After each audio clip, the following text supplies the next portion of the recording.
What up, losers? That's right. We're all part of the same community here. If you think you ain't a sucker, then reevaluate your life choices. You decided to play a game that has a 2% 5-star rate. Ask yourself, what am I doing here? That's right. We're here to have fun. I've already seen at least 100 of you say Diluc is my favorite character, which tells me you have trash taste to begin with. What's up, everybody? Let's start the interview. Okay, so the first question is from Midnight and Haru. What were your favorite moments / voice lines of being Diluc's voice actor? So I'm sure a lot of people have heard this story by now, but I still like telling it because there's always that lucky 10,000th person who hasn't heard this yet.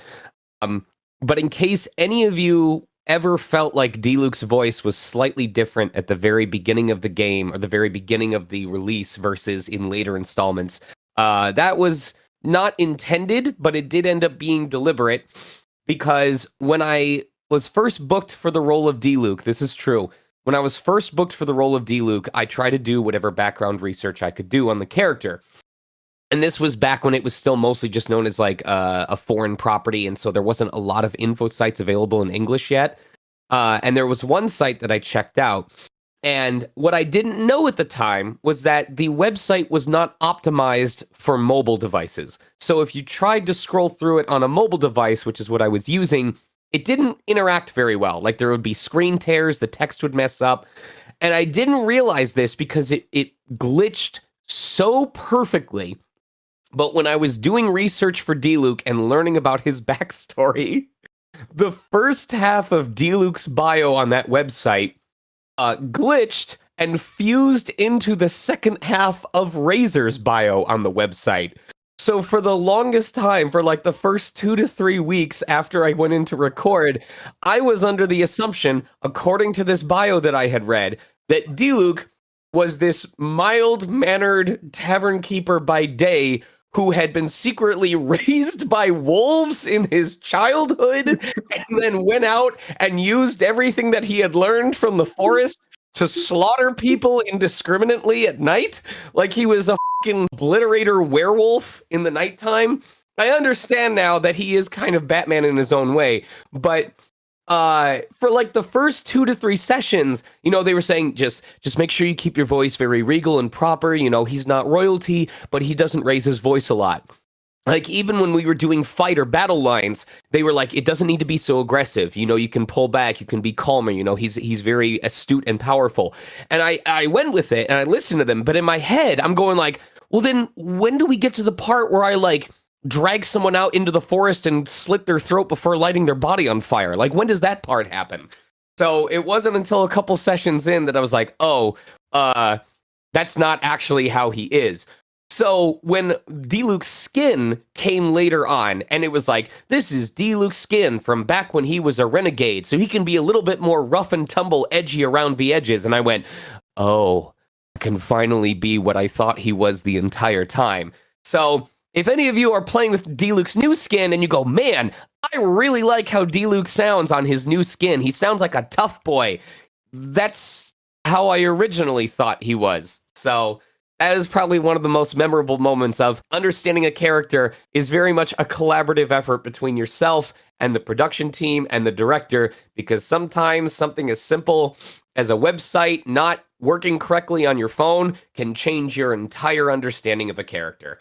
But in a more serious light, something that I really liked about Diluc, the Vine Fest is one of my favorite events that I got to do, because that was probably one of my most prideful updates to the game in terms of the performance that I had done. And it was really cool getting to see Diluc finally acknowledge that even if he didn't like asking for help, even if he was concerned that he needed outside assistance, that the joy that folks like the Traveler brought to the people of Mondstadt, the community and camaraderie that was present as a result of the Traveler helping bring peace to these areas, finally gave Diluc an excuse to let his shell drop a little bit.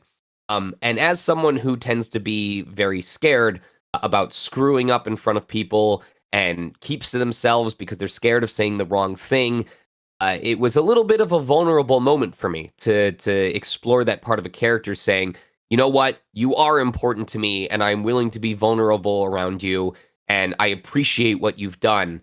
So, while I may not show it, I want you to know that you're important, and it's clear that you're important to these people, and I hope that you'll stick around for a while. Interesting, interesting. Okay, now let's move on with our next question. How did you feel when you found out you would be Diluc's voice actor? So, this is another funny story.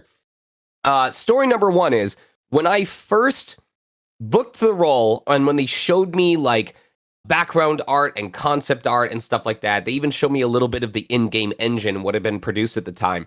I remember my very first thought that I had was, if I take this role, am I going to get sued by Nintendo? Because seeing the environments reminded me so much of Breath of the Wild. And I was like, I had just come off of announcing that I was Rivali in Breath of the Wild. And I was like, okay, is this so close to home that like we're going to end up in a lawsuit or something like that? And so I was worried for a while about like if I was in a unique position where I should decline the job. And I'm very glad I didn't. Eventually, I came to the conclusion, hey, you are not responsible for the environments. You're not responsible for the backgrounds. If anyone's going to get in trouble, it would be the people who designed that and got their inspiration from other places, not you. You're just the performer. So I'm very, very grateful that I logicked my way through that and decided to stick around because my God, the opportunities it has given me in terms of convention visits and getting to meet a lot of you in person has been unreal. Even Breath of the Wild didn't afford me that much opportunity, and I mean that sincerely. But also, I think a lot of people might imagine that when we book a character in a major property, our first thought is, yeah, this is going to be so incredible. I'm going to have so much fun. I'm so honored that they trust me with a character like this. I'm the exact opposite way. When I book a major role, whether it's Diluc or Rivali or something like that, my first thought is, oh, I hope I don't screw this up. I hope I don't end up being a case in point for everyone to go, oh, this shouldn't have had voice acting in the first place, or, I'm not even going to listen to the dub anymore, or something like that. So I tend to get very work focused. A lot of people ask, like, what were your funniest bloopers or mistakes that happened while you were in the studio? And I go, listen, buddy, I was so terrified of screwing up and having that be a permanent part of the game. I couldn't even remember any bloopers that I did because I was so focused on not pissing off the director. So it really is just like a tedious period for me of, okay, focus on what they're asking for, do the best job that you can, and then basically wait for like a month after the first examples of the voice come out and see what the audience feels like overall before deciding to take pride in the work that you've done. There's a couple exceptions where I'm like, listen, I know what I did was good, and if you don't like it, go F yourself. But this was definitely a case where I understood how big a property it was ahead of time, and I just wanted to do Diluc justice. So I believe, based on what I've seen online for the most part, that I've managed to not screw it up. And so I'm very grateful for the opportunity that I've been given. I see, I see. Well, you are a very good voice actor for Diluc. I love all of your voice lines. Thank you. Even the ones that sound like they should go to Razor instead. Personally, I haven't felt that way. I think they're all good. All right, next question. Do you have any tips and advices on voiceovering and voice acting for those who want to pursue this as their career? Oh, man. Okay. So I'm going to try and approach it from a professional, a personal, and a third version, like a spiritual that I don't think a lot of people explore. The professional, you guys have probably heard over and over and over and over and over and over and over and over and over again, which is that you need to be willing to put in the time, work, and yes, the financial investment. When I decided to get into VO, I knew that at some point I was going to need to move out to California. Now, granted, a lot of things in that sphere have changed since then, somewhat. I know that COVID technically opened the door for remote recording, but as I'm sure a lot of you have seen from any voice actor that operates remotely rather than living in New York or Texas or California, those doors are very quickly closing again. As soon as the restrictions lifted and people started feeling they were safer again, a lot of these studios said, we want people back in our physical brick and mortar offices using our equipment, and we are going to give preference to those talent who do that. So the first thing that I will say is You do not have to be in Los Angeles or New York or Texas to make a living off of voiceover. There are all kinds of different jobs in this industry. There's audio description for films, there's commercials, there's corporate narration. I kid you not, I have made more off of a 60-minute audio describing to old people how to use Microsoft Outlook email than I have off of some Genshin sessions. A lot of what I do to pay my bills is corporate stuff that you will never hear. Just because it's all internal stuff. It's not public facing things. It's training audio for hospital ethics and stuff like that. Um, so it is possible to make a living off of voiceover without living in one of those major hubs. I still use Outlook. F you. However, it is very limited in what you can do if you are not in one of those hubs. Diluc would not have been possible. Breath of the Wild would not have been possible. Probably Tokyo Revengers would not have been possible if I wasn't living near Los Angeles, if I wasn't living near that hub so that I would be able to go into those studios in person and take part. So that is something that you have to be aware of. That's something that you have to ask yourself is, how much do I want to immerse myself in this career? Do I want to go out to one of the major hubs? Do I just want to do it remotely and see it as another source of income? That's a question you have to answer for yourself. If you do move to these hubs, or even if you get involved in voiceover in general, you have to be willing to look for the opportunities. They will not come to you unless you are one of the hot ticket items, and I mean like one of the prodigies of the industry. Otherwise, you need to be hunting down those workshops. You need to be looking for those learning opportunities. You need to be looking for those casting calls, and you always, always, always, always need to be looking for opportunities to study and experience the current trends of the industry, whether that's in games, whether that's in animation, whether that's in commercials, so that you can understand what clients are hiring for, what kinds of voices they're looking for, what kinds of performances they're looking for. If you're not willing to put in the work, then you're not going to get the output that you want. And then what's even more important, well, actually, we'll get to the input versus output when we get to the personal side. To give you guys an example, on an average day, and I'm not exaggerating when I say this, on an average day between 9 a.m. and 4 p.m. is usually a mix of interviews like this one, auditions, freelance work, in-person sessions, and then usually from 5 to 8 or 9 or 10 p.m. is when I'm streaming, is when I'm, kind of branding myself and showcasing myself to my audience, often live dubbing the games that I'm playing, which is voiceover practice of its own kind. After stream is when I'm doing whatever leftover work I didn't finish yet, and then usually my free time starts around 10:30 to 11 p.m. at night. And I've had people ask, like, how do you find time to spend time with your wife on top of it, because you're married? The answer is not always. I have to force time into there, and I have to make sure that I balance it because I am always distracted by something else. This is something that I am doing every single day. I am auditioning every single day. For every role that you guys see me get to announce, there's often like 30 or 40, possibly 50 that I auditioned for in terms of independent characters that I didn't book. I'm starting to get into the personal stuff, so we'll again touch base on that. I want to touch on one more thing on the professional side. For training, there's a lot more online resources. I am part of the Voice Acting Club, Voiceover Network, Voiceover Camp. I'm looking for workshops from Voices Voice Casting. I'm looking on Twitter, independent workshops from a lot of casting directors. I literally, time that I seem to have free time to myself, I end up spending it signing up for a workshop so that I can either learn about a new facet of the industry or make sure that I'm still on top of industry trends. It is a constant learning process and something that you have to just genuinely have a personal interest in, because if you're not engaged in it, if this is not something that you're like, I literally cannot do something else besides this, it's going to suck your soul dry. It's going to frustrate you. So on the professional side, you have to be, as I said, willing to commit the time, the energy, and the money.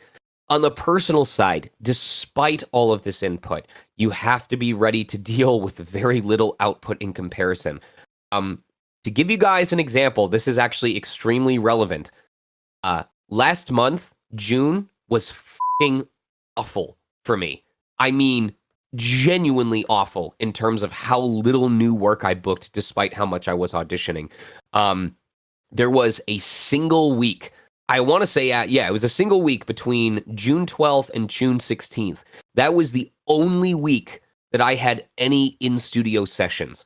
The rest of it was workshops that I was taking, freelance jobs that I was doing. I do admit that I was doing some travel for conventions around the same time, but despite the fact that I was auditioning every single day and I was doing the best job that I could, there were a lot of auditions where I sent them off and went, "Man, I feel really good about what I did on that audition." Nothing. And in the meantime, there were colleague names that I was seeing announcing new roles 5, 10, 15 times in the span of the same month. And I'm staring at these Twitter posts going, what the hell am I doing wrong? And it was taking a major mental toll on me. It was eating me alive that I was somehow missing out on this. And, I was preparing for these convention visits going up, but also thinking to myself, what's going to happen if I can't book new roles and I can't book new projects that people are big fans of. Not to say that I only care about the project in terms of convention visits, but as another example, I've auditioned for Honkai Star Rail like 3 times at this point.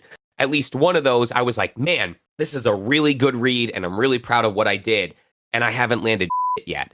And there is that part of me that's like, if I'm not blind to the fact that Honkai Star Rail, a lot of people find it easier to play on mobile than Genshin Impact. I've seen the discussions online. So that there's that part of me that's like, okay, how soon are people starting to move over to the newer game? How relevant is Genshin Impact still at this point? If I'm not able to stay on top of industry trends, how long do I have left before I become old news and conventions aren't interested in bringing me over anymore? So that is just something that I'm constantly aware of while I'm training, while I'm spending money, while I'm doing this work, while I'm robbing myself of my free time to try and stay industry relevant and marketable in my skill set. And that's something that you have to be prepared for. You have to be ready to deal with rejection after rejection after rejection, and still get up the following day and say, I am going to find the energy to continue trying. And the reason why this is even more important than usual is because uh, voice acting is a very emotional career. You have to be able to believe what you're saying. You have to believe the situation that you've been put in. It's not enough to simply say I'm gonna do the work and read the lines on the page. If your heart's not in it, if you are discouraged because you're so sick of all the rejection and you let that continue to affect you emotionally, it's going to come through in your reads. There's going to be a difference between if I'm doing an audition and I'm still invested in the character, invested in the project, and enthusiastic about it, versus if I've already defeated myself before going into my recording studio because I'm like, what's the point? I'm not going to get this job. I'm not going to book this character. This is a waste of my time. That's going to show through in my reads, and then it's going to become a self-fulfilling prophecy. Now, here's the part I'm sure a lot of you are going to be more aware of than most, given this fandom and given this project. The spiritual side that I think a lot of people don't talk about is that if you are going to be a voice actor in today's day and age, whether you like it or not, you are going to become a public-facing entity. This is not like the 80s and 90s, and maybe even the early 2000s, where a lot of voice actors just kind of did their thing, and they weren't the same as Hollywood celebrities. A lot of companies now care about your interaction with fans. They care about how big of an audience you have.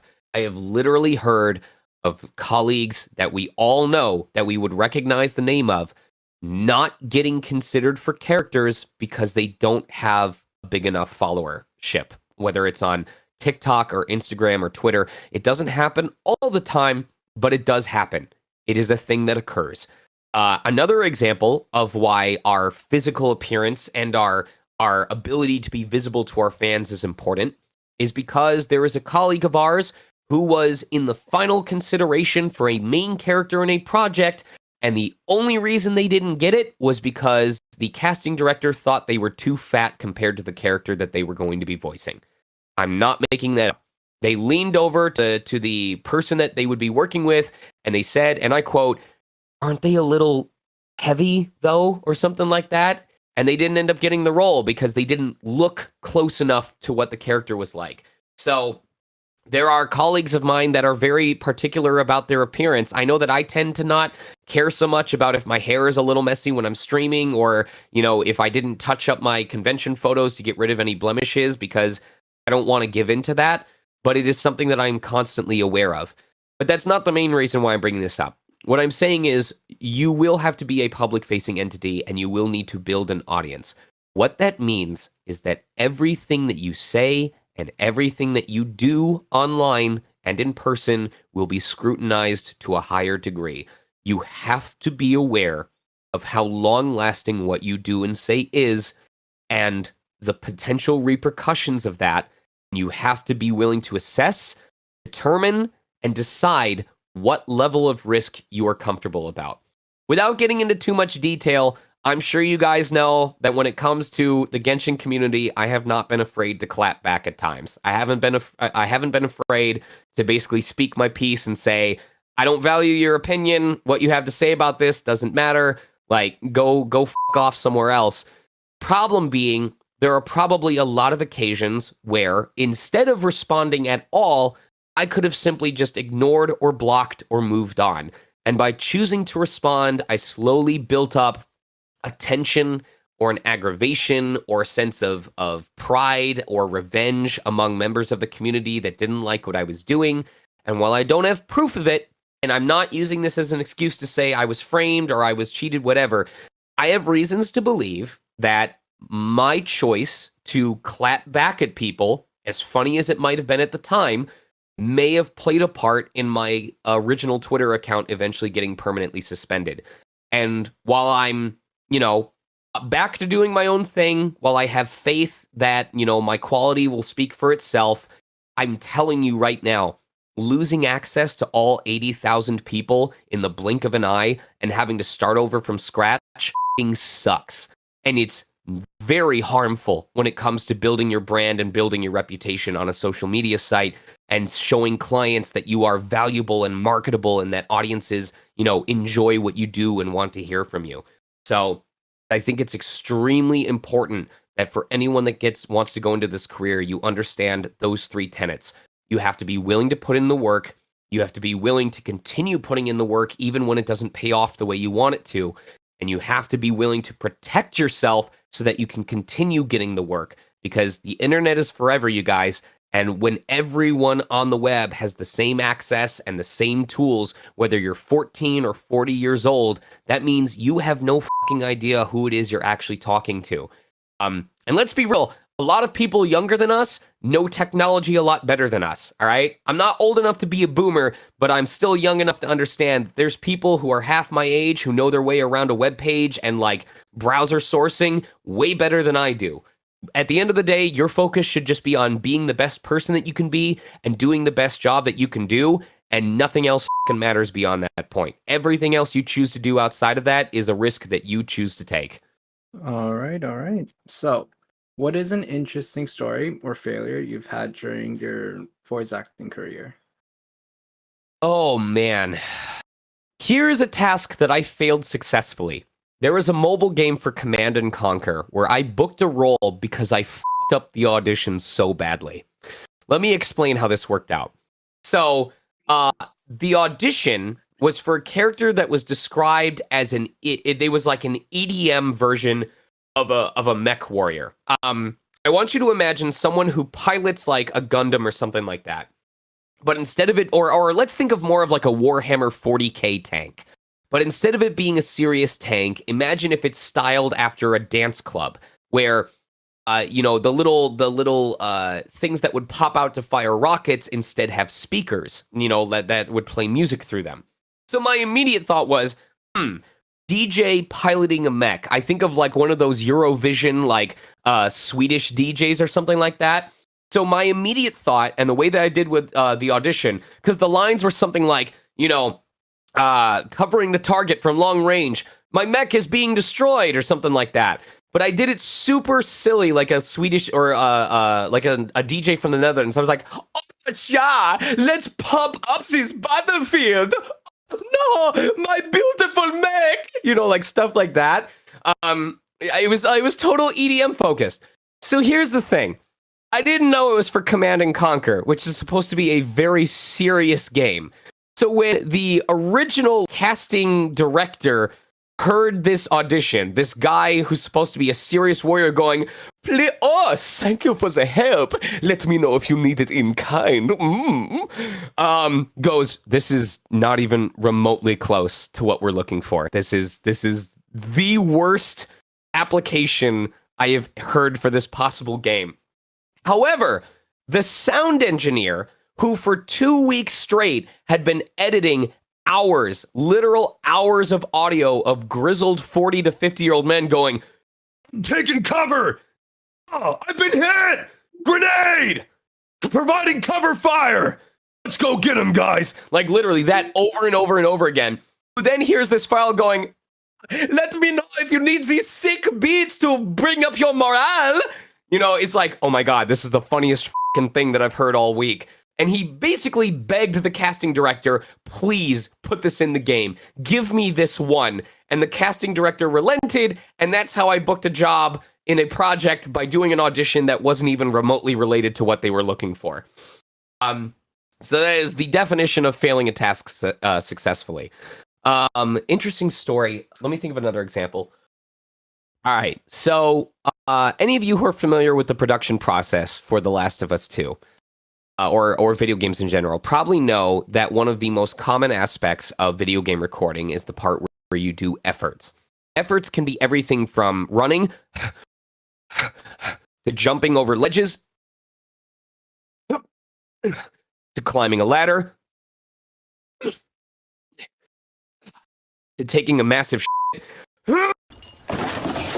It can also include more intense stuff. For example, if it is a game where you can kill other characters, we may have to die by getting shot, and that depends on where we're shot. If it's in the shoulder, in the head, in the torso, we could be taking a knife to the neck. We could be getting lit on fire. We could be getting electrocuted alive. We have to be able to act out all of these scenes.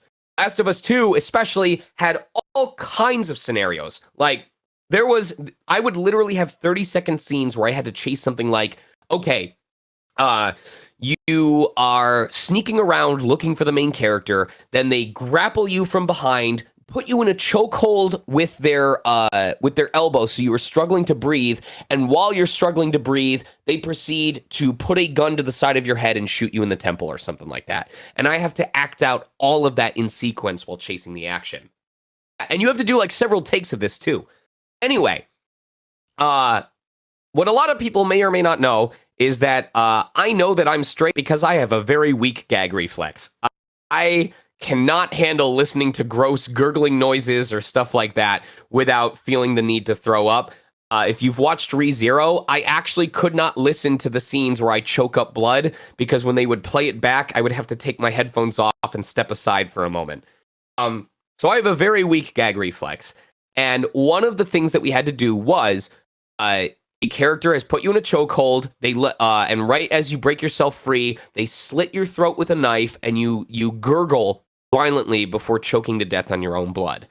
And around take 2 or 3 of this, because I tend to go really hard on this, around take 2 or 3 of this, as I'm starting to do the gurgling, I feel this weird sensation in my throat, like something is stuck in there. And I instinctively put my hands out in front of my mouth, and I go, and a single undigested whole chicken noodle pops out of the back of my throat into the palm of my hands. It was like I had given birth to baby Jesus if he was a chicken noodle. And there was no vomit. There was no vomit. It was like a little bit of liquid and just a whole ass chicken noodle from the soup that I had earlier.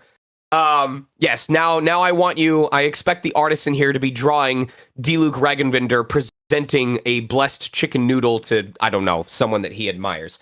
To Gene, for approval. Anyway. Diluc Ragen Noodle. Or Diluc Ragen Vindaloo. Anyway, so I'm standing there with this chicken noodle in my palm, and here's the part that makes it more embarrassing. This rarely happens. Most of the time when we record, we usually record one-on-one. We come in one at a time and record, and then we leave, and then the next person comes in. This was a project specifically where We had a scene partner. We had a booth buddy that would play off of our lines whenever we did like call and react or statement 1, statement 2 scenes. Now, my scene partner would often close his eyes so that he could focus on listening to the performance rather than looking at me while I was performing. So he has no idea what has happened. He's just standing 5 feet to my right, listening to me, going, oh yeah, that's really good. I got to make sure I'm taking notes. I'm listening to that. Has not noticed what has happened yet. So I'm standing there with the chicken noodle in my hands. And I like stare at it horrified, and then I go into the mic. I go, "Hey guys, I'm really really sorry about this. I'm just letting you know that I'm okay. I just kind of barfed up a little something. You might want to scrub down the music stand when we're done with the session. Throwing it in the trash can. I'm very very sorry. You didn't do anything wrong. I just overextended myself. I'm okay." And the director punches in. He goes, Are you sure you're all right? Yeah. I'm fine. I'm really sorry. Okay. Well, two things.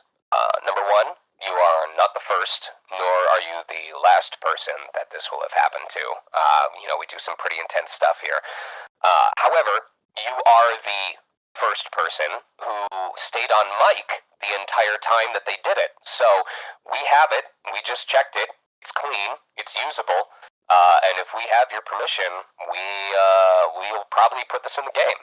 And I went, yeah, I mean, you're paying me for the time that I'm here, so it's all yours. And he goes, cool. Take 5, make sure you're okay, and then we'll move on.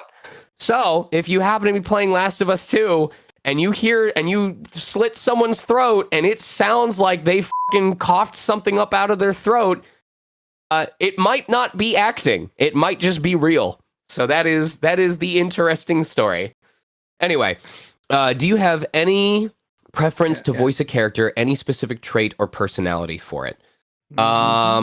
So there's two sides of this answer. Like, is there a type of character that I enjoy playing, and is there a type of character that I would like to play? And there's very different answers for both. The type of character that I enjoy playing tends to be a little bit more exaggerated. I know that part of being a good actor is being able to do more with less, and that is probably what I would consider one of my weaknesses, is being able to just play more realistic and grounded and theatrical performances. But a lot of my favorite characters, Zank from Fairy Fencer F, Subaru from ReZero, Draken from Tokyo Revengers are favorites because they have moments where they go very over the top. Guido Mista from JoJo's Bizarre Adventure was an incredibly fun role because he was super loyal to the gang, but when he felt like everything was in his control, when he wasn't shooting himself, he would go totally ham on being the gangsta member of the group, and I loved playing that up so much. However, when we get to talking about a type of character that I would like to play, this is a very vulnerable and difficult question for me to answer, because I deal a lot with feelings of jealousy. I deal a lot with feelings of envy. I deal a lot with, no matter how well it seems that I've done, it feels like I'm always falling behind, and I'm always... It's hard. It's hard to not do the whole grass is always greener on the other side and see the roles that other people are announcing. And what I worry about is that if I focus on a specific type of character role that I want to play, that it's going to blind me to opportunities coming from elsewhere. And part of how I stay humble is reminding myself of all the opportunities that I have had. A perfect example being Diluc. I could be upset about the fact that, folks, that I haven't been able to play a role in Honkai Star Rail. But in the same vein, how many people were denied a chance to be in Genshin because they didn't book Diluc? How many actors would have killed to have the roles that I have, that auditioned for them and felt good about their reads and didn't get the role anyway? And I ended up being the one getting it instead. And it's something that I constantly remind myself of. And I try to, I don't ever want to be in a position where I go, yeah, this role was okay, but it still doesn't hold a candle to my favorite role of all time that I've done. So I just try to be grateful for every opportunity that I've had. I tell people that if there is a specific type of project I would like to be a part of, it would be in an Etrian Odyssey game. Because if they ever make another Etrian Odyssey game, because I love that genre to death, I am literally going to be streaming it right after I finish this Q&A. So if you'd like to see me go nuts over Etrian Odyssey, tune into my Twitch channel right after this. But other than that, I know that part of being successful in this industry means being able to cover all different kinds of roles. You know, I've done RPGs, I've done commercials, I've done promos, I've done adult visual novels, I've done freelance work, I've done student animation, film thesis, senior projects. So it's just important to me to see every opportunity as a chance to expand my skill set, to reach a new audience, to learn more about myself as an actor. And so I hope it doesn't come across as a cop-out when I say I try not to have a preference, because not locking myself into a specific type of role that I want to play more than others challenges me to try out new things and make discoveries along the way. All right. Okay, so if you could create a Genshin character and add it to the game, what would you like your character to be? Ooh.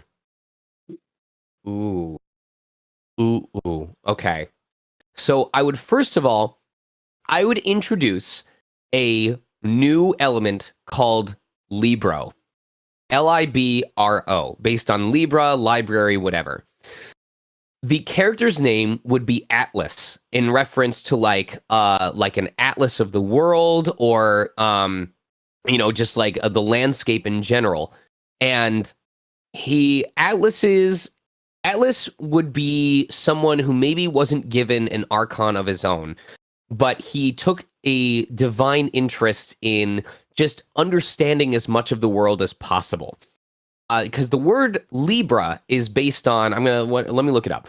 Libra is obsessed with symmetry and strives to create equilibrium in all areas of life. So I like the idea of Atlas saying, I don't want to limit myself to any one thing like hydro or cryo or animo. Instead, I would rather take in all that the world has to offer. And see what I can make out of it. So his gimmick is that he doesn't get super powerful abilities like the major DPS options like some characters would. But similar to Kimari, is that his name in Final Fantasy X? He is able to learn a whole bunch of different skills from different elements, whether that's stuff that the enemies do or things that he can learn from other major players of the Pyro or Cryo families. And his skill set is that rather than doing a bunch of big hits, he is able to string together loads of smaller spells into basically a combo system. And that is how he does most of his damage. Is if you think of how in some games like characters are really good at single target DPS, and then other characters don't do as much damage, but they can cover a wider area. Atlas's specialty, he would suffer against bosses. He wouldn't do as well against single target bosses. You need someone to cover that weakness for him. But in challenges where there is a wide arena, he would be able to have multiple things going on at the same time. So let's say he hurls like a fireball in one direction and then throws a wave in a second direction, and then has a bunch of homing, cutting air projectiles that like lock in on other enemies. And it's just this mage basically casting a bunch of different smaller elemental spells that crowd control better than a lot of other characters. So he's never so powerful enough to become the god of all the elements, but he is able to adapt to a lot of different situations and cover a lot of different opportunities better than other characters, so that the characters that are more focused on a single element or a single type of damage can dish it out when it's necessary. So that is the character that I would create of the element Libro. Sounds like it would be a very fun character. Okay, let's move on. If you had the chance to voice any other Genshin character, who would it be? It would probably be Razor, just because I had already kind of had a kinship with him from reading his bio. I like the idea. I always enjoy characters that have a little bit more aggression, a little bit more of a feral quality to their personality. Interesting. Okay, and Your next question would be, who is your favorite and hatest character in Genshin? So, Sucrose is really cute because of their circle glasses. I hate Eula because no one reads that shit before saying I agree. what are your thoughts on Diluc and Kaya's backstory together and everything?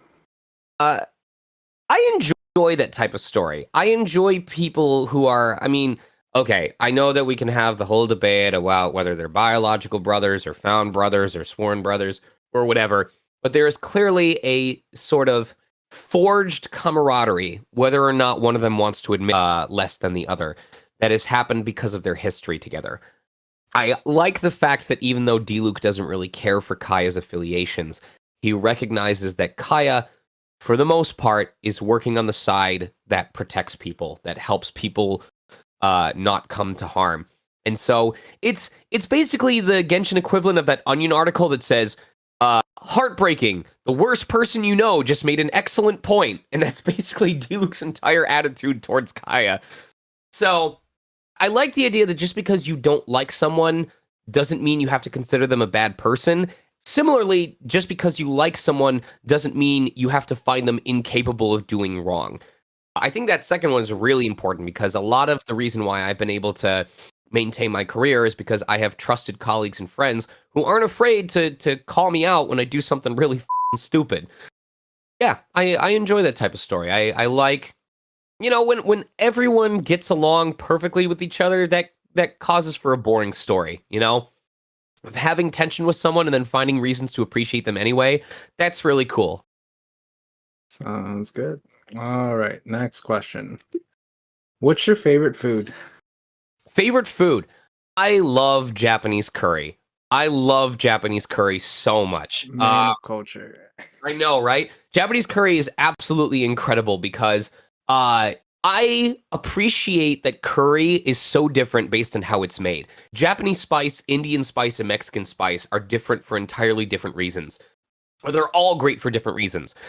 Mexican spice is the kind of spice that sits in your mouth. It's very spicy immediately in your throat, but it dissipates almost immediately after you swallow it, so you don't have to worry about it. Indian spice simmers in your stomach for a while. So if you eat too much of it, you can give yourself an upset stomach, but I really like how it gives you that nice, warm, fuzzy feeling if you have just the right amount. Japanese spice, you feel it as it's going down your throat. It's like a warm spice in the curry that sticks to your trachea, but it doesn't stick around in your mouth and it doesn't linger in your stomach. So it is this incredible middle ground where I'm eating it and it feels good going into my gullet, but it doesn't burn me or hurt me afterwards.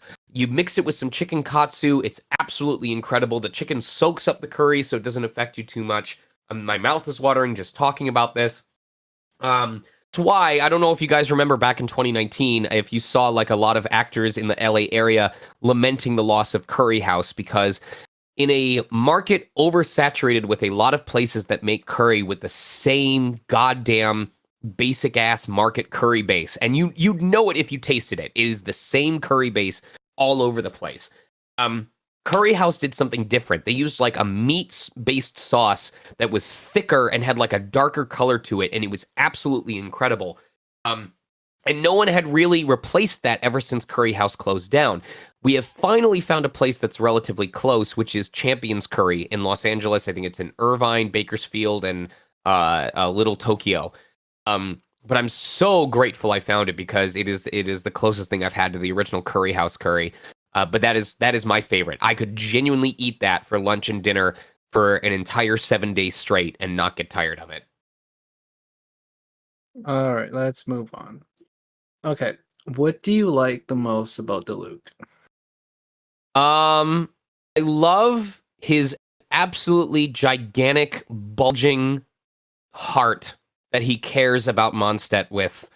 I also love his third leg of the marathons that he runs because you can tell that he really breaks into a second wind sprint right towards the end. He doesn't always place in first, but he works really, really hard to impress everybody. And also, his bedside manner is incredible. When you're under the weather and he's taking care of you and bringing you some cold medicine, and he leans over and says, I will make sure that no harm comes to you. You just know you're gonna get better. You just know that everything is gonna look great and you're gonna improve. And I just think it's so important. Okay, so now we're gonna move on to the live Q&A. All right, let's go ahead and open the floodgates. Alrighty.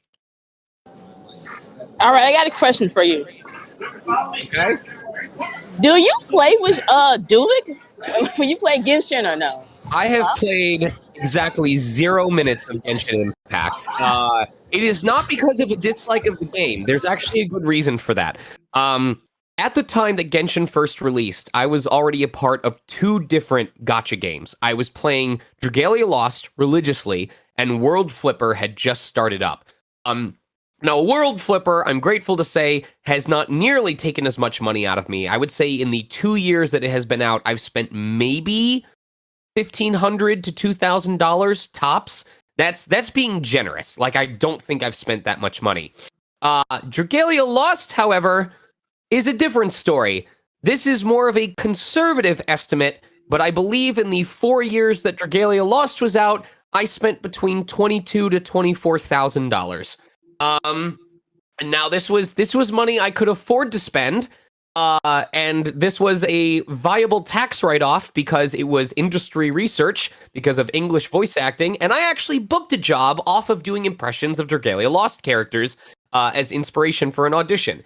But as you might imagine, after spending that kind of money and seeing Genshin Impact and seeing the 2% 5-star rate, I went, nuh-uh, no way, I am not taking on a third gacha. By the time Dragalia Lost had shut down, Genshin had already been out for like a year and a half, 2 years at that point. So I also kind of fall into that camp of like, whatever the opposite of FOMO is, of like where something has been out long enough that you go, well, there's no point in jumping in now because I'd be playing catch up the entire time. So by the time Dragalia Lost shut down, like, I don't feel like chasing these characters. A lot of limited banners have gone already. I'm going to just enjoy it from afar and live vicariously through the community.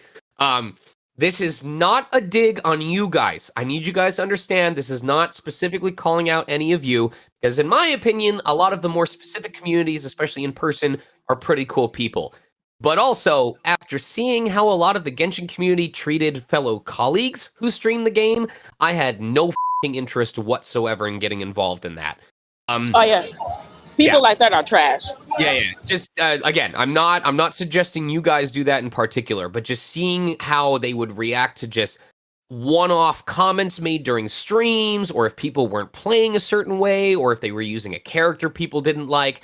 I enjoy my gaming time, and my stream is meant to be for shit that I want to do. So I was like, nope, not touching that with a 25-foot pole. And to be honest, at least until the whole Twitter suspension, I feel like I was one of the only cast members who didn't have to deal with Twitter drama or Genshin drama on a weekly, monthly basis. So I feel like I made the right choice for the most part, but I love what you guys, the community, do in terms of art, in terms of gameplay, in terms of memes. The memes are f***ing hilarious. But I just don't have the time or the inclination to play the game myself. I genuinely would not even be able to do dailies on a consistent basis right now, even if you paid for me to have every character on my account. And then one more question. What made you get into voice acting, and how did you get into it? Boredom and Neopets. There was nothing in high school that really caught my interest enough that I wanted to do it for 4 years straight in college. And then I randomly stumbled across a video that showed a behind-the-scenes dubbing scene with Troy Baker, back when he did anime, if you can believe it or not, while I was just bored and taking a break from Neopets for the night at like 12:45 in the morning on a school night. And whatever this voice acting thing was, it immediately captured my attention. I was like, I just feel a kinship with this. I just want to be a part of this. And that really is a big part of it. It is almost Stockholm Syndrome in a way. And I mean that half seriously, where I can't not do this. No matter how upset I get, no matter how frustrated I get, it feels like within a week or two at most, I'm like, I want to be back. I want to be in this again. I want to audition for this. Yeah, so I hope that answers your questions. All right, and now we'll move on. All right. So before I entered the stage, we were just playing Danganronpa Triggered Happy Havoc, and I just realized that you actually voiced Kiyotaka Ishimaru in that game, right? Yes. The English voice. So I just wanted to ask, do you have any funny stories or anything like that about voicing that specific character? Because I love that guy. The one specific story that I find amusing. Well, first of all, I'm still proud of the team. I'm grateful for them for recording me at my best and taking the best that I had to offer at the time. Kiyotaka was very early in my professional career, which means I was still at a point where my understanding of anime voices was just normal voices, but louder and more confident. So I was a good fit for Kiyotaka Ishimaru, but I can't pretend that I was like an experienced actor that like understood the motivations of the character. I just happened to be the loud, obnoxious person who fit Kiyotaka's personality as a result. But the mini fun story is during the sauna scene, a lot of you probably remember the line where he's like, "Quit! I want to go harder. I could go for a steaming bowl of soup right now." Like where my voice cracks in that. That was not intentional. During one of my takes, my voice cracked, and I was very self-conscious about my voice breaking and me ruining the character moment. And so I actually asked them if I could do that take again, and they said, "Nope, that was hilarious. We're using it in the finished product." And I went, "No, please, can I please do it again?" They're like, "No, we're moving on." And I actually like got really upset. I didn't get upset with them, but I got like really upset internally. Just like, oh god damn it, that was a bad read, that was a bad performance, and now it's going to be stuck in the game forever. I understand now why it's funny, why it works, is because he's trying so hard to be manly that it causes him to be comedic as a result. But back then, it was really embarrassing for me. Okay, Viper, hello. So I have a question about like voice tones, if I can ask. That was your question. Yeah, go ahead. What's up? Voice. You said tones? Yeah, like tones. Like, Okay. I'm not like experienced in voice acting, but I do it like in free time, and I do like a lot of monster voices and like deep voices. So, and like my voice, like it often gets hurt. Like I get a lot of sore throats Mm-hmm. because I do like gravelly voices so often. Yeah. Okay. Is there any way that would help with that, if you know? There are a couple different ways. Some are just over time, and some are things that you can do actively. In terms of taking care of your voice, so obviously, I would recommend looking into any workshops. Like, for example, a couple of months ago, I took a creature voices or monster voices workshop. I took a workshop with Michael Schwalbe about, I think it was called extreme vocals. You want to look for workshops for people who tend to do gravelly, screamy, hard rock metal voices, because what you can learn from them is not only how to play around with your own range, but to figure out how to do it safely. Part of why Bryce Papenbrook is able to do so many character roles that involve him screaming inordinate amounts, if you think of like Attack on Titan and stuff like that, is because he has figured out where he can place his voice so that it sounds like he's screaming, sounds like he's yelling full force, but he actually has full control over his tonality and over his voice. Another perfect example is D. Bradley Baker.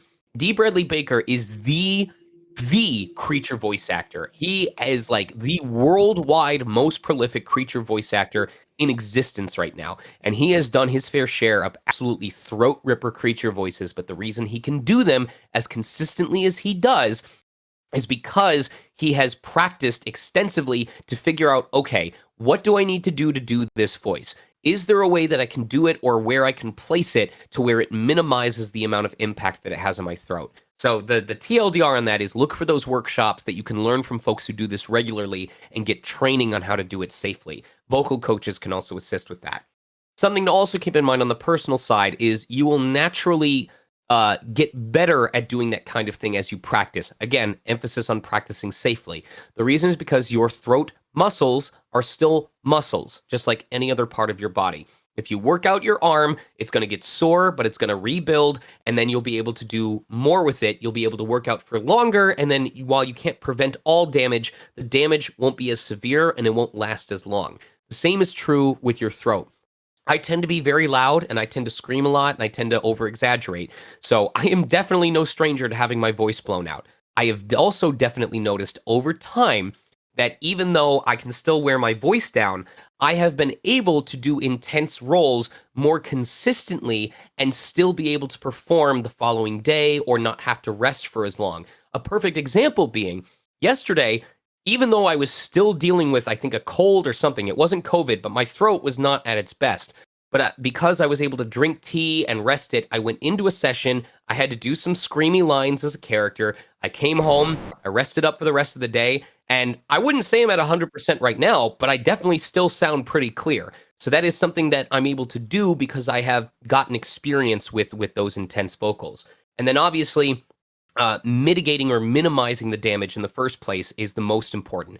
Staying hydrated consistently. It's not about drinking water when you're about to perform. So you want to be drinking water consistently so that your body has hydration to pump through. You want to make sure that you watch what foods you're eating or drinking before you perform, because stuff like spice or dairy can really affect the phlegm in your throat. And you need to know when you have to understand your limits.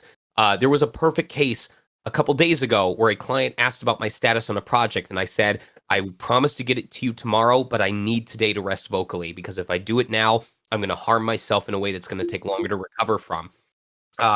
So know your limits, know when you need to take care of yourself, and understand that not talking is different from talking quietly. If you need to be on vocal rest, you need to be shutting the up. Any talking is still using your vocal cords. It's still rubbing them together. If you have to figure out, if you're rooming with someone and you have to figure out communication over text, do it. But if vocal rest requires not speaking, that means not speaking. So, hope that helps. All right. Thank you. Have a nice day.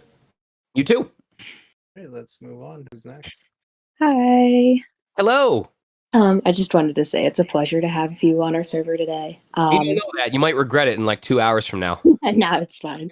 I apologize. This is a little bit of a vague question, but Klee has a series of voice lines. When she gets to Diluc, she goes, "Diluc is one of the weird grown-ups," and I just wanted to hear your thoughts on that. I actually, that actually makes me realize I'm probably a better fit for the character than I thought. This isn't actually a fond memory, but it is definitely one that has always sat with me. I remember early on when I moved out to California, there was a workshop that I was a part of. And I guess I didn't know this, but behind the scenes, one of the other people at that workshop went to the person who was hosting it, and they were like, is Sean always like this? Like, should I be concerned about him? Is this like a behavior that we should be aware of?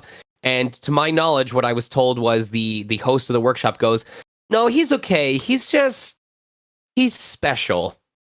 And well, I mean, it's funny in retrospect, but that really hit me hard, because it was like, obviously they understood that I didn't mean any harm, but I feel like a lot of my life has been patterned by people saying, "Yeah, he means well, but he's just kind of different." Oh, yeah, And for sure. it doesn't always mean it in a positive way. So, Mhm. I think that's part of why Diluc keeps to himself so often, is because he cares so much for the people of Mondstadt. He cares so much for the ability of those who don't have the power to protect themselves to be able to live the life that they deserve. But he's also aware that the effort that he goes through to protect them, the things that he does in order to make that peace possible, are not exactly normal. They're like, he can't go around parading that he like eavesdrops on info and then goes out and kills people who like threaten the peace of the town. That's like, even if it's a heroic thing to do, it's really fucking weird. So imagine being in that position where you are prideful of what you do because you have helped so many people, and you've given a lot of good advice as a result of it, but also realize that you can't be too prideful, because if a lot of people know about what you do, they'll probably stay away from you, and that can hit really hard emotionally. So I think it's a really interesting aspect of his character. I think that's a big part of why he tells the traveler, "Hey, I value you, and I hope that you'll continue sticking around here and doing what it is you do," because if anything, it's taking some of the heat off him. It's giving him a chance to actually get to enjoy the fruits of his labor, instead of always having to go out and do the work to make Mondstadt peaceful without being allowed to actually enjoy the peace of Mondstadt. Does that make sense? Mhm. Thank you for answering. No Yeah, so I just have a question in general. Not like how do you manage stress? The 3 C's: crying, cocaine, and afternoon naps. Um, no. So, the stress can get overwhelming at times. Obviously, this may work for others better than it does for me. You know, for me, like having time to myself and being able to game as an introvert, is very important. Although it doesn't work for me as well because nowadays I very rarely get time to myself. For me, part of the enjoyment comes from work itself. I wouldn't say this is the healthiest way of doing this because you shouldn't be a workaholic. You shouldn't tie your sense of self-worth to your work. But I find a genuine joy out of the stuff that I do, and when I get to have fun and when I'm really nailing a role. Um, but outside of it, you have to remind yourself. You have to remind yourself that whatever the quote is, it's like you have to remember that bad times are just that, times that are bad. Um, they will move on. There will be other opportunities. There will be, other means of getting involved and stuff. Despite the fact that June was a terrible month for me and that I was really depressed over the fact that I wasn't booking any new work, I have gotten to be a part of some really cool things that are coming up. There are opportunities that I've had. There are conventions that are still interested in having me. We as humans are absolutely terrible at the concept of time. It is we talk in terms of figures of millions and billions and trillions of dollars or years or stuff like that, but most of us can't even conceptualize a lifespan of 80 to 100 years. And something that happens to us over the course of a month feels like it's going to be a lifetime thing, when I guarantee you most of us probably can't even remember the majority of what happened a year ago. Like if I ask people in chat to name like 5 different things that happened during every month of the previous year, I bet most of you would be like, ramen. You'd maybe be able to name like 5 to 10 significant things that happened, but the mass majority of things would already be lost to the sands of time. You have to remind yourself that you have to look for the things that make you excited. You need to surround yourself with people who support what you do. Surround yourself with the things that bring you joy. And if you really, in that moment, just cannot find anything to be joyful about, if nothing else, just trust that if you keep your mind open, you will find something that will distract you or will give you a reason to wake up the following day. Now, obviously, that doesn't mean you should take everything on yourself. If you really feel like you're losing hold, if you can't trust yourself anymore to see the light at the end of the tunnel, look into therapy. Look into a professional who can assist you with this. There are folks who have gone and earned a doctorate specifically to be able to assist people who feel like they've lost control either of their mental state or of their life in general. Be kind enough to yourself to be willing to give yourself what you need to press on. It is not weakness to acknowledge when you are feeling weak. And there is strength in leaning in someone who can provide you with strength. So I know that seems very vague and very armchair psychologist, but I hope that you can trust that you deserve to be here, that you have value, that you have something unique that you can provide to the world, whether it's through what you do or a perspective that you offer. And all you need to do is trust that if you are passionate about what you like and what you do, you will find people who share in that passion, and you will build yourself your own community of people who make life worth living. Wow. I really appreciate your answer. Like, for real. Thank you. Problem. What up, fish boy? What's up, dude? I've drawn similarities between a lot of the characters, and what you said earlier about Diluc viewing Kaya in a way that's like, oh, the person that you dislike this much just said a really good thing. Do you think that's kind of the same energy that Rivali holds towards Link? And like, would you draw comparisons in how they interact, where one is kind of obviously still not over it as much as the other? Here's why Rivali is the most justified reaction of a champion to Link showing up, and why a lot of people miss the point. Like, this is on the same level of people who are like, why does the voice actor for Titus or Titus do such a terrible laugh in the English dub? It's because he's supposed to be laughing stupidly because it's funny, you idiots. Anyway, imagine this.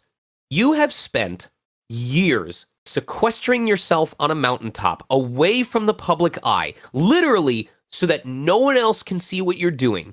because you do not want to talk about your skills or your achievements until you are absolutely certain that you have perfected what you are training yourself to do. And part of that training involves teaching yourself a skill that has literally never been before accomplished in the history of your species, specifically because you need to be that skilled in order to defend the entire fucking kingdom of Hyrule from the biggest threat it's ever potentially known. Okay?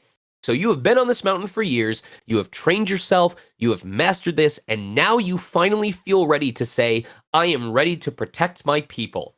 And then some fucking twink in a green hat, 3 sizes too big, walks in and says, "Hiat!" And Zelda goes, hey, he's your superior now.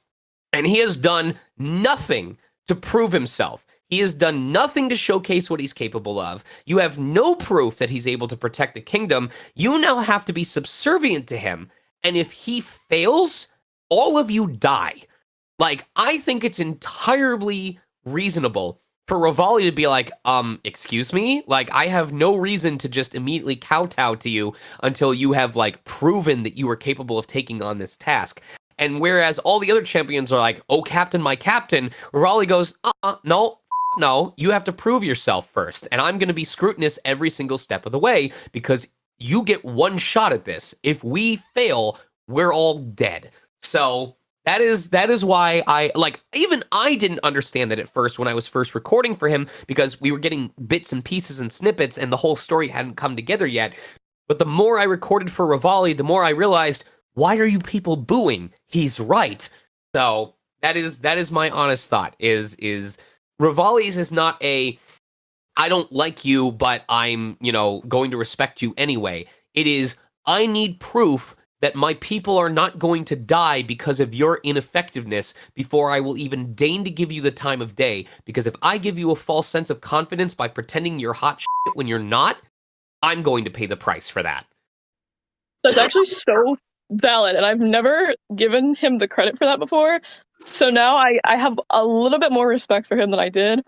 Thank you so much. Been maining Diluc for years now, and I'm continuing to main him.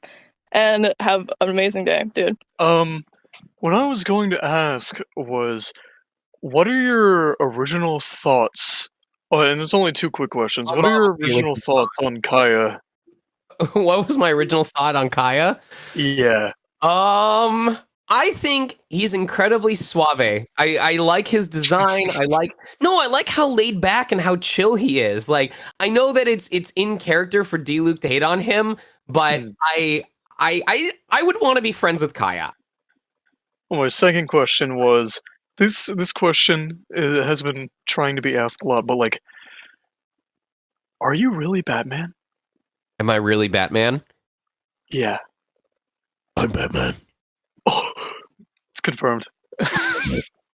Yeah, you said earlier that in voice acting, you must be able to handle rejection after rejection, correct? Mm-hmm. So after all the rejections you had, which one hit you the hardest? It was a recent one. I actually can't even talk about what franchise it would have been for because it was that recent that I wouldn't want to get in trouble for violating an NDA. But it is to give you an idea, the last time that I felt that way about a project where I was like, I understand this, I feel really good about what I did. If I don't book this, it's going to physically hurt me.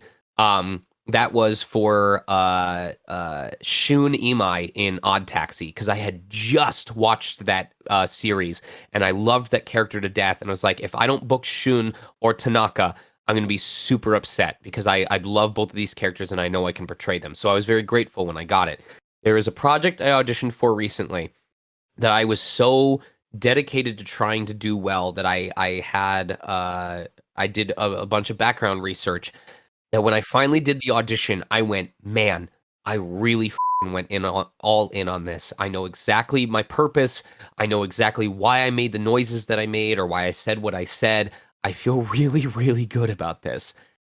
And nothing happened. Not a callback, not a side character in the franchise, not a damn thing. And especially because this happened at the tail end of just a whole month of doing auditions and not hearing anything back. it really, really sent me into a bad place for a while because it was frustrating because I was taking workshops all the while and I was getting really good praise. I was getting like, I would change, like, I would nitpick this. Or they're saying if I had to nitpick, I would ask you to adjust this one thing or to make this one change. But otherwise, incredible instincts. And I really like what you brought to this character. So clearly, I understood what I was doing and I wasn't like missing the mark, but it wasn't translating into new work. So that just hit really hard. And it's one of those cases where I had to eventually move on. I had to focus on the work that I did have, and I needed to get back to the grindstone because if I let it keep affecting me, then it was only going to make it even harder to book additional work. And those moments will keep happening. You know, they'll happen throughout my career, and I expect there will probably be something down the line that hurts even more. But I need to make sure I always let the frustration fuel me to learn instead of give up. No matter what career that you're in, there will be moments that test your patience, that make you frustrated and upset, envious, jealous, and angry. The question is whether you will use that anger as fuel to improve yourself or as fuel to complain about why can't it be this way? Why don't I have this? Why can't I have this? Because one of them is infinitely more productive than the other. Oh, I'm actually in? Yeah, I think so. Oh, okay. Well, firstly, I just want to say, man, I'm sorry about what you just said, but I truly respect you for turning it into a lesson for the rest of us. Problem. I don't claim to be a guru or know-it-all of Yeah, any no. of these things, but my hope is that I can share my experiences and what knowledge I do have, so at least there's less that surprises you guys. There's a lot of things about my career that were made easier because I was able to learn from others before I encountered it for myself, and that's what I hope to be able to do for you guys as well. Exactly, and we all appreciate that, man. Thank you. Mm-hmm. Okay, so I just have a quick request and a little background for that is that for the past 2 months I've been grinding for Diluc to get him stronger for my account and stuff. And when I first started, I had a crazy amount of energy recharge, so like back to back to back. I was just what's it called? I was just bursting. And with the inside joke with my friend, I kept saying in quotes again, baby, but in the tone of like every time I'd burst, I'd be like, again, baby. And I meant it like to get her annoyed, but it ended up just becoming an inside joke with us. So I was just wondering if you could say that in D-Luke's voice. See, the only instance I could expect him to say something like that is if he was pointing across a line of people and he like pointed to Paimon and said, baby. And he points to Klee and says, again, baby. Then he points to Kai and says, again, baby. Then he points, he just works down the line and just identifies them as babies. So there you go. All right, thank you. Entire team is babies. It costs 400,000 babies to fire this baby for 12 babies. Who touched my baby? I love you, bro. I have a question for you. What's up? What it was like working with other voice actors who voiced other Genshin characters? We often don't share the same studio space. We have our own assigned studio times. For example, this is just throwing, an example out there completely out of thin air. I may have a session for Diluc from like 1 to 3 p.m., and then Keith Silverstein may come in from 3 to 5 p.m. Even more so now that a lot of Genshin recording, to my knowledge, is done remotely, or at least the last several sessions that I've done for Diluc have been remotely. And I don't even leave my house to do those sessions. So I'm not even anywhere close to my colleagues. This is actually pretty common in the industry as a whole. Really, the only time that multiple actors will be in the same room will be for something like prelay or Western animation, where they are recording the scene first, and then the animators are using that to create the animation itself. Outside of that, it's almost always one-on-one, where it's just myself, the actor, and the sound engineer, the director, maybe one of the clients, but definitely not another actor in the room. Even in the case of that Last of Us scene partner story that I was describing earlier, that is an exception, not the norm. Oh, okay. Thank you. Hello. Howdy. Hello. All right. My question is, how did you get to become the English voice actor of Diluc? So there's a couple different ways that casting can happen for projects. In most cases, I don't know if the industry trend has been shifting, but in most cases, what will happen is the recording studio, the one that will be responsible for doing the recording, will earn or win or receive the contract to work on a certain project. They will get a list of the characters, and they usually have what is a talent roster of the different actors that they work with.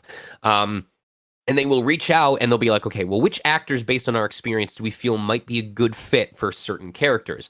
And then those actors will get audition sides with a deadline that they need to submit in. That is the most common instance when I get project info, character sides for specific characters, and then I send in my auditions accordingly.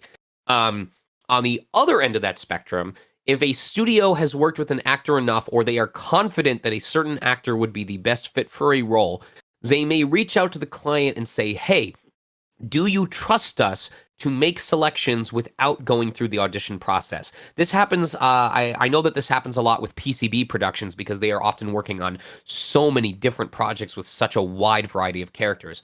And if the client says, cool, then they may just offer those roles without any audition whatsoever. That's actually what happened with Persona 5. I did not audition for Mishima Yuki. I was just offered the role of Mishima Yuki.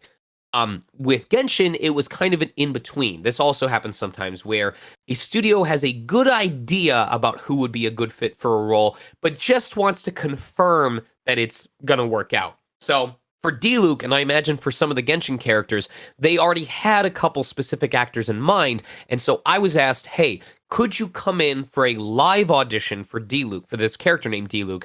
You know, we'll tell you about him, we'll give you some more details, but we already feel like you would be a good fit for the character. We just want to hear you do some scenes live for us.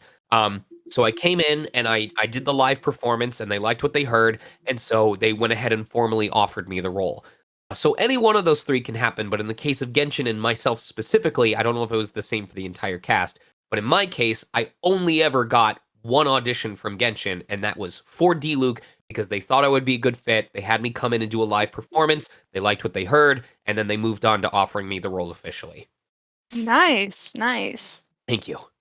Do you like the original Diluc design or the costume better? I think the Diluc skin is more... The first one is more formal, but I like the vibrancy of the second costume. Is mayonnaise an instrument? Listen, I have heard incredible Foley on games. Like, as soon as I learned that the bone-crunching noises in Mortal Kombat were created by smashing peppers in front of a microphone, anything is an instrument if you try hard enough. I've heard, like, cool beatbox backing tracks made by slapping mayonnaise with the backside of a spoon. Do you play Genshin Impact? No, I do not, because I value my money. Haha, that's a joke. Did you read the Genshin manga? If so, what did you think of it? The Genshin manga is actually how I got some of the insight into Diluc's personality. So I only saw snippets of it, but I really liked it was, yeah, I enjoyed the design of it. I enjoyed voicing Diluc. I like that he forces me to do more with less. I like that he forces me to be calmer in my intonations. He was a good challenge. If you were to rate Claymore weapons, what would your favorite be? When I played Spiral Knights, I really enjoyed those swords that when you charged them up, they, like, activated several elemental pillars that, like, went in front of you. I think there's a similar weapon type in Phantasy Star, so that's probably... I would want an elemental Claymore weapon that would do that. Recommendations where to start for voice actors. Voice Acting Club, I want to be a voiceactor.com. Bagel Man's Bagels are the bagelest bagels in this bagel of a world. Nice. What do you think about the Kaya skin? I don't usually see it. He's often wearing clothes on top of it. Let's see. Favorite Diluc voice line. Probably the one I comment on the most is the whole doing Diluc of Mondstadt, because it's what I say to get into character. But I also enjoy a lot of the lines I said during Vinelesa Fest. Which character do you think has the best design other than Diluc? Probably Sucrose. I just like the green color palette, and I really like the round glasses. I like the hairstyle. It's really cool. Is Diluc really a grumpy guy? No, I think he's just frustrated at the fact that he has to work really hard and he doesn't get to enjoy the fruits of his labor. Favorite and least favorite? We answered that. Do you play Genshin? We answered that. Have you worked in other creative fields? I had a brief stint as a Turtle Talk actor for Disneyland California Adventure. The only reason that ended so soon after it began was because shortly after I started training for that is when I booked ReZero, and I didn't have the throat capacity to do both. I was not the throat goat. I'm sorry. I also did QA testing, which is how I was introduced to the PlayStation Vita. The QA testing is the reason why I owned a Vita and enjoyed it as much as I did, and it's also what helped introduce me to dungeon crawlers like Demon Gaze around the same time that I started playing Etrian Odyssey, which fed into my love of the genre in general. Will you do more of these events in the future? I'm willing to, as long as I have the time, as long as you guys don't violate my trust, as I requested earlier, and if I feel like there's something worth saying. But yeah, I enjoy being able to give back to the community like this. So I hope that this is something that you guys enjoyed. I hope that the jokes and quips didn't go too far overboard. I'm already regretting the Ziploc baggy comment, but I hope people trust that I was just doing it to be stupid. But I think that is a good segue to say I love you guys very much. I'm very, very grateful for what I get to do. I appreciate you guys for making my career possible because I'm telling you right now, if a company felt they could get away with not doing an English dub and still make about the same amount, they wouldn't bother. They would save themselves the money. So I would not be able to do what I do if it wasn't for the passion and the voices of folks like yourselves. So thank you. I hope that Genshin stays relevant for a while because it's very cool to get to meet all of you. So thank you for respecting my time. It means a great deal to me. I would say one of the best ways to get to ask questions that besides me doing these events is please talk to your local events. Ask them to invite me to conventions. Not only does it help me support my wife's business and also be able to afford my rent, but it is a lot easier for me when I get to see you guys face to face and interact with you in person because then I get to make it a special moment for you. I get to pay attention to you and show that I care and like just give you something to walk home with. So please see what local events are asking for voice actors. Consider dropping my name, and whether it's here or at a future convention, I hope to get to interact with you all again soon. All right, so I think that should conclude everything for this event. I just want to thank you for showing up, right? It was really, yeah, it was really, really fun and awesome to have you here. Lastly, please check out Sean's Twitch. Should be, yeah, in your profile, right? Yeah, we are just about done with the fifth stratum in Etrian Odyssey, and it is incredible music. It's a good chance to get to chat idly with people, especially if we're in the middle of like grinding random enemies or doing quests. That's a great time for me to answer questions that people might have in chat. Just please don't make any voice requests because I save my voice for when I'm performing. It's otherwise very rough. But I love you all very much. Take care, y'all. Bye bye.